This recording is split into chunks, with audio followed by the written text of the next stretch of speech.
मी नंदकिशोर शंकरराव आमगे तो शिवाजी चौकामध्ये शेजारील चिन्ह स्वीटच्या दुकानाला 2 फेब्रुवारी 22 मध्ये पहाटे मोठ्या स्वरूपात आग लागलेली होती.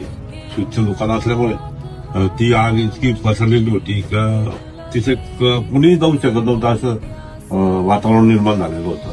तर त्याच वेळेस आमच्या कोणी पिट्टू काका यांना फोनद्वारे असं हे झालेलं आहे, आग लागलेली आहे शिवाजी चौकामध्ये, यावं इतक्या स्वरूपात त्यांनी ताबडतोब मोठ्या प्रमाणात लगेच पाण्याच्या द्वारे आग विझवण्याचा प्रयत्न करत होते.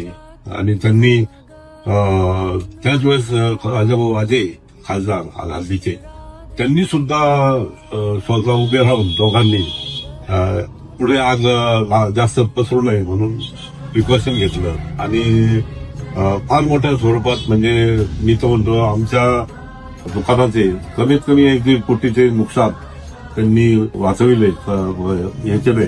आणि पुढील पुढे म्हणजे दोन्ही बाजूला सगळ्या इमारती या लाकडी होत्या, त्याची आग पसरू नये याची त्यांनी काळजी घेतली. आणि अशा स्वरूपात त्यांनी बरेचसे कामं ते छोटे मोठे कामंही करत असतात आणि मदतही करत असतात आणि सहकार्याची त्यांची केव्हाही तयारी असते.